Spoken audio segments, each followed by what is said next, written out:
This is terrifyingly frightening stuff when you have to come out into the arena, into society, and you have a visually, you're ridiculous to look at, the proportions are off, the height, and you are very tight, body very tight and stiff, and you've got to perform. You've got to handle the visual aspects of the social interaction, and you try as hard as you can to cover it with the right clothes to masquerade. And with a woman, whoever, you visually not an item. That means anybody can intervene, can project themselves into the interaction because you don't look credible together. The woman knows this. The heights may be off. Visually, you may look bad.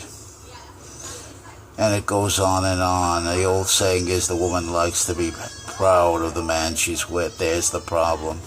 There's the problem for the shorty that has no appearance, that has no personality. How does he fake it till he makes it? How does he survive out there? It seems that he has to choose a woman who is vulnerable, who is very homely looking, so that nobody will horn in on him. And he has to, given all that, he's still so far behind the 8 ball that he's got to do everything perfectly. He's got to be the perfect model gentleman. He can't afford any mistakes because his only hope is to make a good impression and go from one good impression to another one, so he has to monitor his performance very closely. What he says, what he does, how he behaves. Everything has to be heavily scrutinized.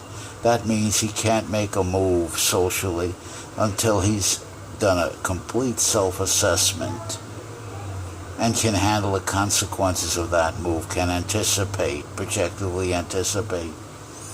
And he has to come in and say, even if it's a homely woman, I could never have this predicated on the way I look. My proportions, my continence, my phenotype, my experience level, and the gamesmanship I have to work with, my ability to fake it till I make it, my ability to keep the conversation, the trivial conversation, going as long as I possibly can, and hope the vibes go out, and hope those vibes support me. And he's constantly looking for tomorrow.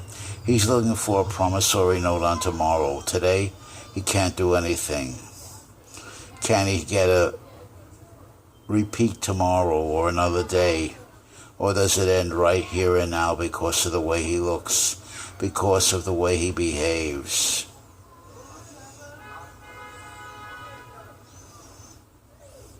And he's looking for encouragement. He's looking for hope. And there is none. He has one chance, and it's a long shot.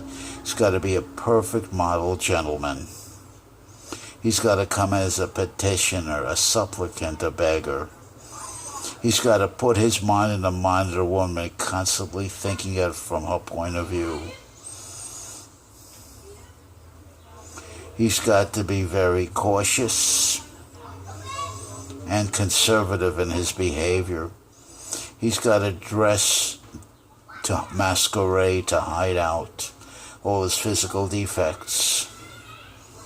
He's got to hope to get lucky. He's got to know how to act on a propitious moment. If the gods hand him a propitious moment, he's got to take advantage of it. And he's got to be able to put up and bear with a lot of frustration, a lot of rejection, a lot of disconfirming body language and words. He's got to be put up with the fact that For the most part, she's going to throw shadows at him. And then he look over his shoulder, and the other guy gets everything with minimal effort. And he's got to be comfortable with that and say, hey, I'm not included in this. And he's got to work his way around that. He's got to beat that competition in a race of attrition by character structure, by maturity, by listening ability, empathy, and so on and so forth, and hope that over a long period of time he may be rewarded for this. There's no entitlement, there's no promissory note on it. He may be just spinning his wheels, he may be a doormat. He's got to be very judicious, therefore, in what he invests in the woman at the time. How much is he investing versus what he's getting out of it? And there'll be a hell of an imbalance in those two. He'll have to invest a lot more just to survive in the presence than he's getting out of it in terms of reward, in terms of confirmation. And I'm not talking at all about the hot genital strivings. They don't exist for a man like this. It only comes if he's, over a long period of time, if he's proven his value to her and he gets awful lucky. Now, what I'm saying is she's going to use him. He's going to have to share her. He can't be jealous or possessive. He'll lose her. He's got a very hard, thorny road ahead of him.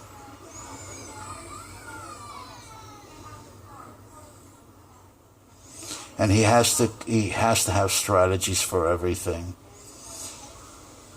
He can't fly by the seat of his pants. If he does, he's going to lose out. He's got to know what he's doing at all times. He's got to have strategies for it. Set goals.